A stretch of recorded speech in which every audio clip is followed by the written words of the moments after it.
એક હાથીનું બચ્ચું હોય ને તો એને સર્કસવાળો પકડીને લઈ આવે જંગલમાંથી, એને આમ બાંધી દે દોરીથી. પેલું બચ્ચું મદન્યું બહુ ટ્રાય કરે, આ નથી તૂટતી દોરી, બહુ ટ્રાય કરી, પછી એ સ્વીકારી લે છે કે દોરી તૂટતી જ નથી. પછી એ મદનિયામાંથી વિશાળ હાથી બની જાય, છતાં પણ જોવા જેવું એ છે કે હજુ પણ એ જ દોરી છે. એણે મેન્ટલી એક્સેપ્ટ કરી લીધું કે આ દોરી મારાથી નહીં તૂટશે.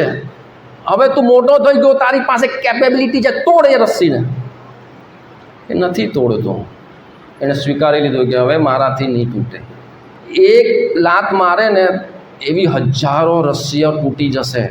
એ રસ્સીઓ જેની સાથે બાંધેલો એ ઝાડ બાળ બધું ઉખાડીને ફેંકી દે, એટલો પાવર એ હાથીમાં આવી ગયો છે. એ રીતે ગુરુ શિષ્ય પરંપરા એની સાથે જોઈન્ટ થઈને પાવર મળે છે, 100% મળે છે. આપણે આ જન્મમાં કૃષ્ણ પ્રાપ્તિ તો 100%, પરંતુ આપણે હજારો લોકોને કૃષ્ણ પ્રાપ્તિ કરાવી શકીએ, એટલો પાવર છે. પણ આપણે શું છે, બહુ જન્મોથી ટ્રાય કરીને પ્રભુ પેલા બચ્ચા જેવું કે હવે આપણે રસ્સી એ જ છે, આપણે એમ થાય કે હજુ નહીં તૂટે.